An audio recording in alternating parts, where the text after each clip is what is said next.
Então aqui a gente traz um mini raio-x da Série C depois de 9 jogos. Atos tinha me dito o seguinte: só faço se ganhar.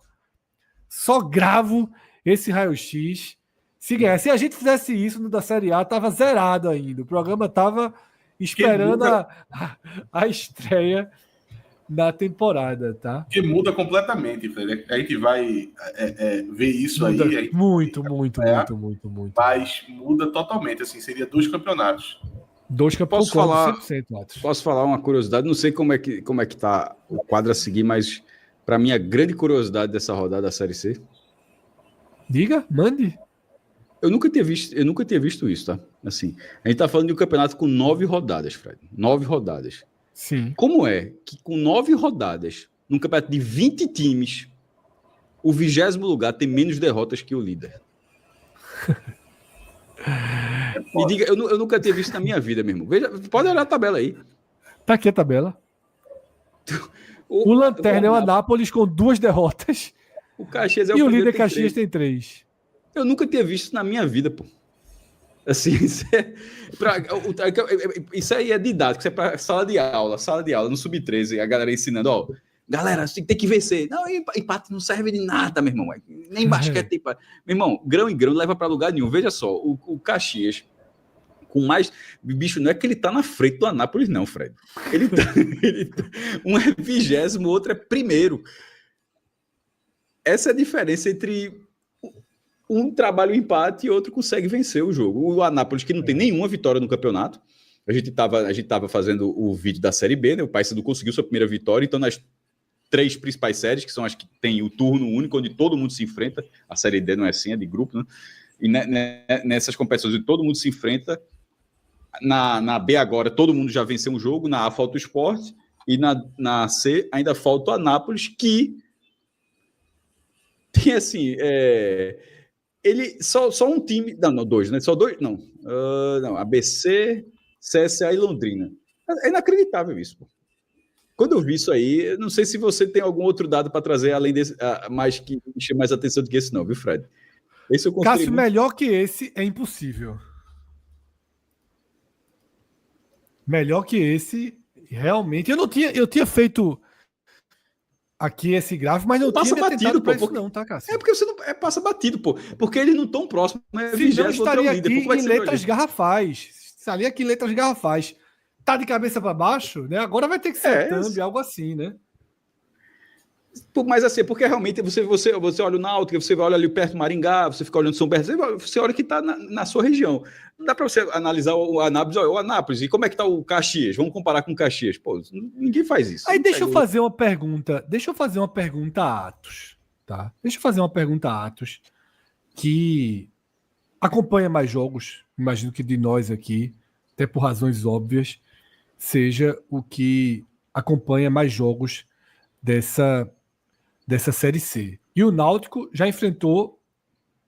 Aliás, o Náutico não enfrentou nenhum dos dois ainda, né? Nem o Anápolis, nem o Caxias. Mas eu te pergunto, Atos, do que você viu? Um time com 7 empates e 2 derrotas tem uma diferença toda. Se eles É exatamente isso. Se enfrentam, é uma garantia aí de que o Caxias é muito mais time? Ou isso retrata um pouco... Essa curiosidade não é só curiosidade, retrata um pouco do enorme equilíbrio e da enorme imprevisibilidade que a Série C traz? Eu pediria licença para você para comparar com o Ponte Preta, porque o Caxias ainda é uma enorme incógnita para mim. Não tive oportunidade de assistir nenhum jogo do Caxias e é uma campanha surpreendente. Mas para o que você quer saber, acho que a comparação com a Ponte Preta também cabe do mesmo jeito. Tem diferença. Tem diferença e grande. O Anápolis, e aí sim, eu já acompanhei o jogo do Anápolis, o Anápolis tem esses 7 empates porque ele procura esse resultado aí. Ele simplesmente procura isso. Grão em grão. Tem uma limitação muito grande.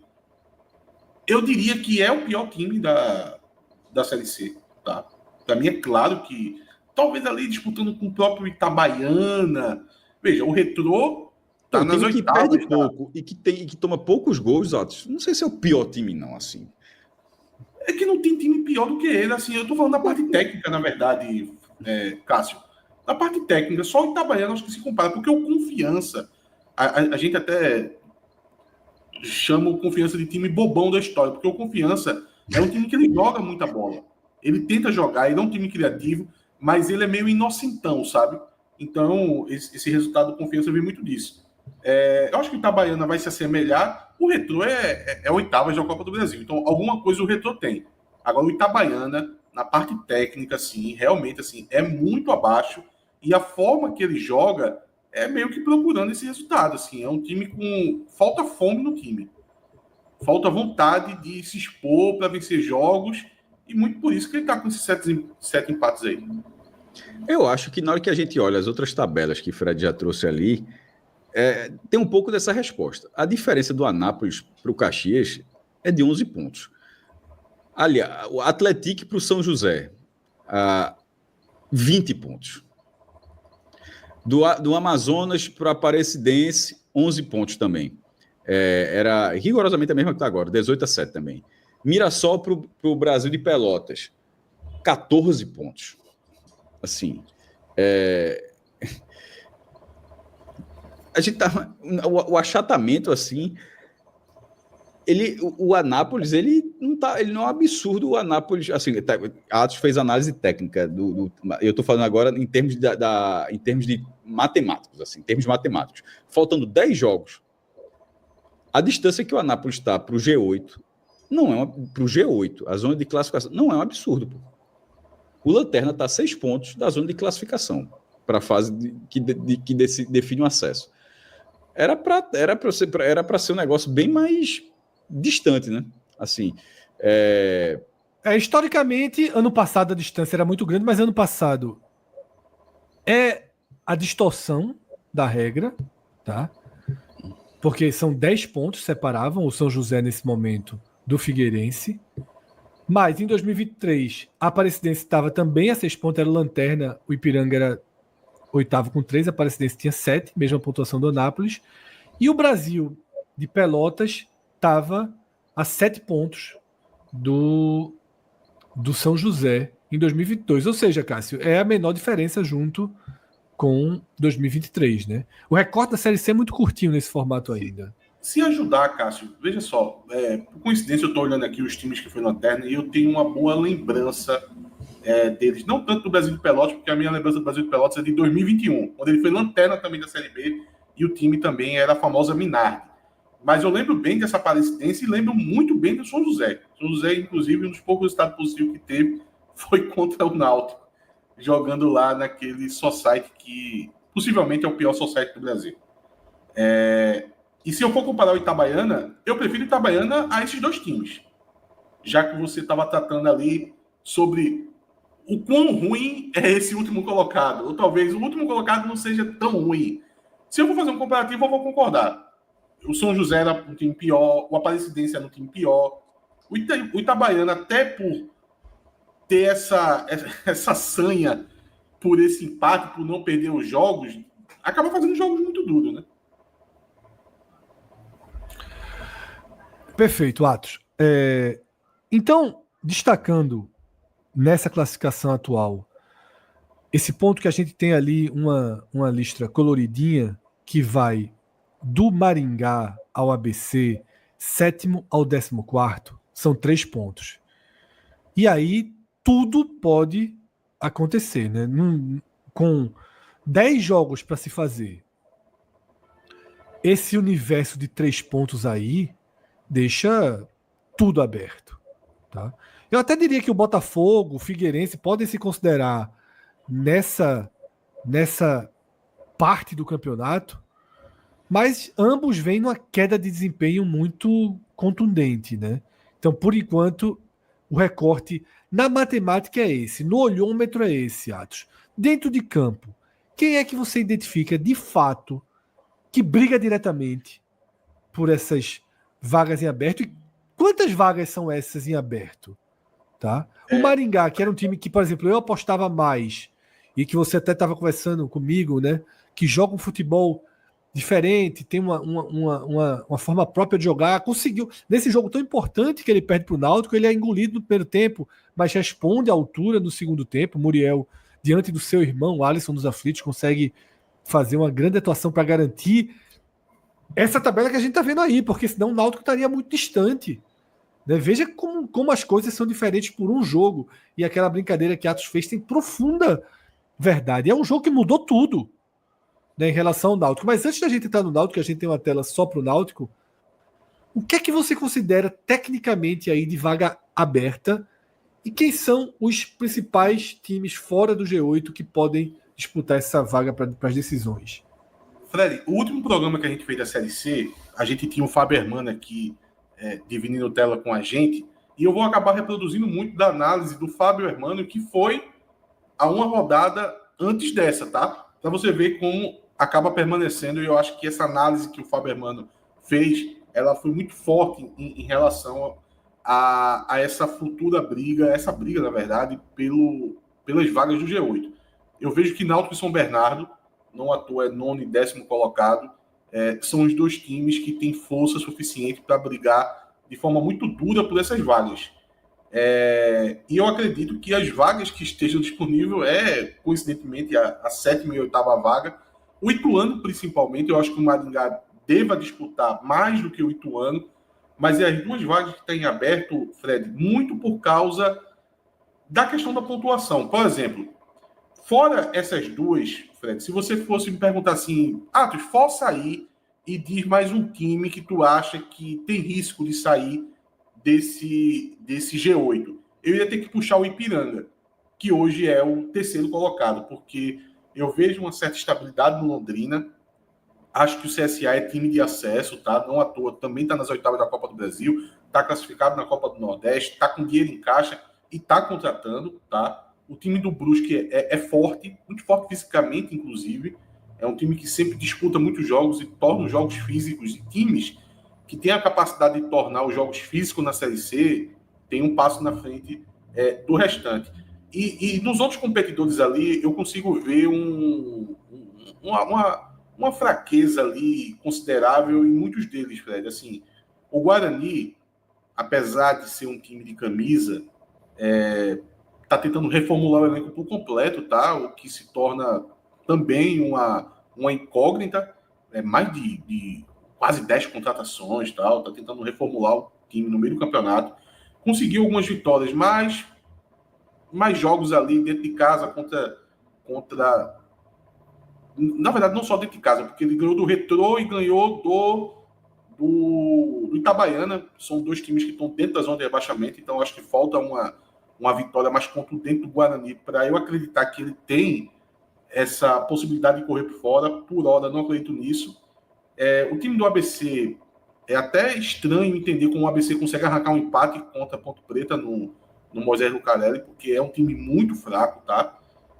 E o Botafogo da Paraíba, o Hermano também já vem pontuando que tem os seus problemas. Então, respondendo, basicamente, São Bernardo e Náutico, Ituano e o próprio Maringá como vagas em aberto. Perfeito, tá? Decepção, né? O Botafogo. Esperava-se muito só para situar aqui, ou seja, do 7º ao 10º lugar, né? Ou seja, 7º ao 10º está o núcleo da disputa. 4-2.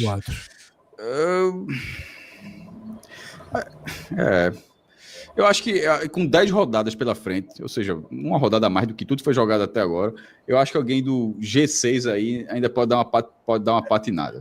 Historicamente, Cássio, com exceção do ano passado, eu falei, ano passado tem sempre um quesinho de exceção. É muito difícil falar exceção num campeonato que teve 3 edições, essa é a 4ª. Mas 2023, 2022 tem um padrão mais próximo e 3 equipes deixaram o G8, tá? Em 2022, o 4º, 5º e o 8º. Ou seja, 2 do G6. Ou seja, o 5º, o 6º e o 8º, tá? E ano passado só o 8º. A gente fez essa arte no raio-x passado. Nunca o 8º classificou, né?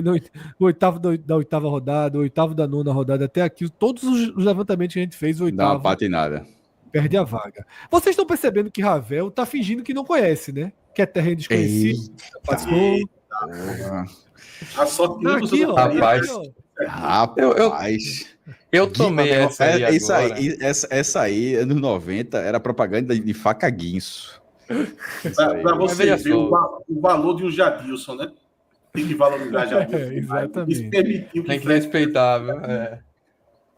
Não, mas ó, eu tô começando a achar que essa carta tá com prazo de validade. Mas isso é conversa para outro dia. 2 anos, pelo menos. 2 anos.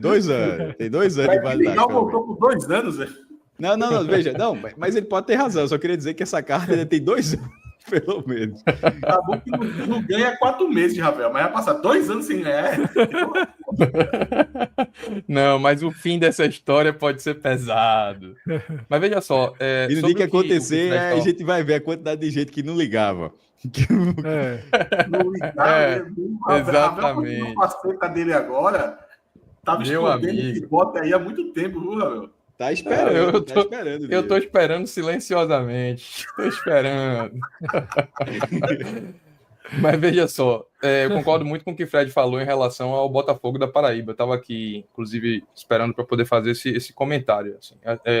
Surpreende muito, né, que o Botafogo, que é um time que costumeiramente briga e que costuma performar bem nesse momento do campeonato. A gente sempre fala aqui do Botafogo ser um time clássico de Série C, como por muito tempo a gente reconheceu o Ceará na Série B, o próprio CRB, que a gente falou no conteúdo que a gente gravou mais cedo. Oi, Atos. E é o ano com mais dinheiro. Exatamente, ainda tem esse agravante. A gente fala do CRB no conteúdo que a gente fez mais cedo sobre o raio-x da Série B, né? Que é um time que se posiciona como um time de presença constante na Série B, e o Botafogo da Paraíba é esse time na terceira divisão, né? Mas é um time que costuma apresentar desempenhos melhores do que a gente tem visto até aqui, né? E nesse ano especialmente se esperava mais, mas o que a gente tem visto até agora no time de João Pessoa é uma bagunça completa, né? Um time que começou ali com o João Bussi, depois passou por Zago, num movimento estranho, que não durou muito tempo, e agora... É o Antônio Oliveira do Botafogo da Paraíba. Exatamente. O Remo agora tá fazendo também. Eu acho que é uma boa analogia. E aí, nesse movimento mais recente de desligamento do treinador, o Botafogo não consegue engrenar. Se não me engano, são 3 ou 4 jogos, 4 de 15 pontos, né? 4 pontos conquistados nos últimos 15. A situação do Botafogo, ela não só é exceção pelo fato, né, de não conseguir brigar lá em cima, como costumeiramente briga nessa fase do campeonato, como acende também uma luz de alerta pela proximidade com o Z4. Eu acho que é muito preocupante esse momento do Botafogo da Paraíba e como destoa do seu histórico de campanha na Série C, e fica aí a observação de que, para mim, a grande decepção dessa Série C, né, você até já falou, Atos, aqui em relação ao Retrô, que ao mesmo tempo que está no Z4, está jogando Copa do Brasil, né? Então eliminou o Fortaleza, acho que é um time que ainda tem margem para melhorar no campeonato. Já o Botafogo eu não vejo dessa forma, e acho que é uma decepção aí, junto com o Guarani também, mas o Botafogo eu destaco que faz uma Série C até então irreconhecível. E o Botafogo tem que se preocupar com a pontuação que o ABC está conquistando, tá? Porque, assim, se eu fosse fazer um Z4, os times que eu acharia que ia cair por desempenho técnico, eu colocaria o ABC. Mas o ABC está à frente do Botafogo, já tem 10 pontos. Para você livrar do rebaixamento, 20, 21... E veja, se o ABC for conquistando esses pontos, então vai ter time aí que vai ter... Se o Retrô também se recuperar, né? Vai ter time fora do Z4 que vai acabar caindo, e é um risco do Botafogo. Vamos, então, dar um foco maior aqui no Náutico, Atos. Basicamente, o que a gente vem falando desde a abertura, né? A vitória que abriu caminhos. A gente tem ali, no gráfico acima de Hélio e de Muriel, exatamente onde o Náutico estava nesse momento, quantos pontos tinha, na verdade. Em 2023 tinha 15 pontos, fez mais 12, terminou com apenas 27. O número para classificação foi 29. Em 2024 tinha 8 pontos nesse momento do campeonato, estava muito mal no campeonato, mas consegue um sprint de 17, chega até 25, brigou porque ano passado foi uma distorção, né? A gente vem falando isso, a classificação foi em 26 pontos, o Náutico brigou ali por essa vaga, né? Perde o último jogo por Londrina, tinha chance de classificação. Esse ano, o Náutico tem 12 pontos. O que precisa nos últimos 10 jogos para chegar nos 29, que é o que o campeonato desenha que vai cobrar, esse ano volta a conta dos 19 pontos, precisa repetir o que fez nos 10 últimos jogos do ano passado. Quando a gente olha aqui abaixo, quem o Náutico ainda não enfrentou, onde vão ser os jogos, gosto do que vejo. Eu consigo ver 17 pontos aí, sabe? Nesse desenho que o Náutico tem, o que confirma muito aquela impressão de que o jogo contra o Maringá era chave demais para toda essa reorganização de objetivos no campeonato, né? Fred, olhando para a tabela e para os jogos que restam, eu também concordo com você. Até porque o Náutico enfrentou times que eu acredito ter uma qualidade maior tecnicamente. Tá? O Náutico já enfrentou a Ponte Preta, o Náutico já enfrentou o CSA, tá? O Náutico já enfrentou o Brusque, enfrentou o Maringá. Eu acho que dos times que se destacam mais tecnicamente, fora esses, eu vou puxar um São Bernardo, que eu continuo achando o Caxias uma incógnita muito grande. O jogo é nos aflitos e eu vou deixar esse jogo um pouco isolado, tá? Eu temo mais o São Bernardo, que está em 10º lugar, do que o Caxias, principalmente com o jogo do Caxias ser nos aflitos. O Caxias vem fazendo uma boa campanha em casa. Mas a questão, Fred, de o resultado mudar completamente a leitura, não é porque a gente é resultadista. É porque o campeonato também é um tiro curto. Isso. É só 19 jogos. E tem seus jogos que são definidores. Porque imagina agora o Náutico 3 pontos a menos e o Maringá 3 pontos a mais. A gente está falando só da vaga do Ituano. E eu teria a obrigação, quase que uma obrigação moral, de olhar para o Z4, Fred. O que seria, assim, frustrante demais para o Náutico, porque o Náutico fez um investimento para poder disputar esse G8. Você pode discutir se esse investimento foi feito da melhor forma. Eu acho que não. Eu acho que a gente não encontra, não olha para o time e não vê um time de uma folha de 1.200.000 para nível de Série C. Eu acho que está um pouco defasado aí, mas acontece. Bom, você acaba errando, eu acho até que o Náutico errou demais. Porém, ainda tem time para poder competir.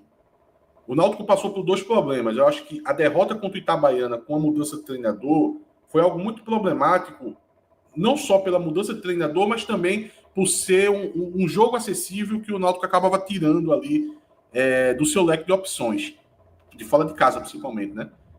E a chegada de Hélio, ela começou a trazer muitos problemas que acabaram sendo uma âncora nesse time do Náutico, Fred. Que o Náutico começou a ter, assim, contusões, uma atrás da outra. Muito foi se colocado assim, na verdade, o próprio Hélio, ele confessa, tá? Ele chega e diz que o modo de trabalho dele é diferente, que o ritmo que o Náutico estava tendo é completamente abaixo do que ele gosta de trabalhar, que ele impõe, e ele até fez uma previsão, que jogadores iam acabar se machucando. E ele estava até lidando bem com essa situação, porque ele precisa dessa condição física para poder chegar no ponto que ele deseja e no ponto que eu acho que ele acredita que vai conseguir o objetivo. Porém, como o campeonato é de tiro curto, os tropeços nesse período podem tirar você da disputa. Podem colocar você numa condição de ficar olhando para o Z4. Então o Náutico perdeu muitos jogadores. O Náutico fez alguns jogos assim com o elenco completamente desfigurado. E eu sempre via que o Náutico tinha que chegar nesse jogo do Maringá, nessa faixa de pontos ali muito próximo, 2 pontos do G8, para que o Náutico tenha a recuperação dos seus jogadores, para que a gente minimamente olhe para um elenco, se não completo, mas perto disso, tá? E alguns jogadores que até que já voltaram de contusão, eles tenham uma sequência, né? Um fortalecimento ali muscular, se for o caso, para que esses jogadores ganhem um outro nível de condicionamento. E acabou, Fred, que o Náutico conquistou a pontuação necessária, não para dentro do G8, mas para olhar para o campeonato mirando essa entrada no G8, e você vai ter todo o crédito desses jogadores, ora voltando de contusão, ora conseguindo ter um melhor condicionamento físico. Então eu acho que abre-se um portal que ainda não tinha acontecido na competição para o Náutico, de você conseguir olhar para frente, de você olhar para dentro desse G8 e até mais do que isso, você olhar para o próprio rendimento e ver a maturação desse rendimento até chegar lá na última rodada, dentro do G8, já mirando um quadrangular do acesso. Então, eu acho que é um novo momento do Náutico na competição que se abriu diante dessa vitória do Maringá. E, de novo, né? Vejo que um resultado não faz. E nessa linha, Atos, então, você já deve ter falado sobre isso aqui, mas só para endossar, nessa linha foi melhor para o Náutico, então, ter saído da Copa do Nordeste, né? Para ter foco total no que mais importa. Ravel, olha, isso aí, Ravel, é uma discussão que todo mundo sabe que é melhor, mas é difícil você ter que aceitar isso. Teria feito diferença. Assim, se o Náutico tivesse vencido aquele jogo, qual teria sido a diferença? Veja, Cássio, a gente vai ter que pesar, já que a gente está discutindo sobre... Veja, eu vou dizer a diferença. Eu vou dizer a diferença. Já que o Atos já falou da questão da intensidade, né? Não, mas veja, se o Náutico tivesse vencido o Bahia, não teria tido nenhum jogo de lá para cá. E teria recebido uma premiação de R$550 mil, que curiosamente é quase o mesmo valor que a direção executiva do Náutico está tentando junto ao conselho para pegar o adiantamento da Futebol Card, e que até teve a fala de Hélio dos Anjos sobre problemas, enfim, dessa relação política do Náutico. No fim das contas, é um valor que o Náutico está tentando pegar dentro do próprio clube para pagar folha e que poderia ter recebido da Copa do Nordeste e não teria feito nenhum jogo de lá para cá. Então, assim, eu acho que no máximo seria um jogo da semifinal. Eu acho que não teria sido um problema, não. Passar de fase, não. Veja só, na questão dos valores... Sem contar a questão de confiança, pô. Ele ganhou do Bahia na Fonte Nova e se classificou com um resultado expressivo. Então... Veja, a questão dos valores que está tendo essa discussão política dentro do Conselho, apesar de que existe um caso específico desse valor, exatamente o que você falou, de 500 mil, os problemas do Náutico não se resolvem com 500 mil. Está muito longe disso, precisa de muito mais dinheiro do que isso para poder viabilizar esse restante de temporada. O debate, Cássio, que eu fui iniciar ali querendo concordar com o Ravel, é porque eu não olho para esse debate muito nesse jogo específico, nessa condição. Que você pontuou até bem, que você ia ter um retorno financeiro, esse jogo ia ficar muito para frente e tal, mas eu gosto mais de abrir esse debate para ver o quão danoso acaba sendo na prática, apesar que, em teoria, a gente nunca aceita isso, de como dividir atenções em competições acaba deixando você longe do objetivo na condição de um clube como o Náutico, que não consegue ter elenco para disputar 2, 3 competições. A impressão que dá, e eu acho que, na verdade, acaba sendo um fato, que se o Náutico, por exemplo, um ano acabe não disputando a Copa do Nordeste, ele vai conseguir o objetivo dele no Pernambucano, que não conseguiu esse ano, por exemplo.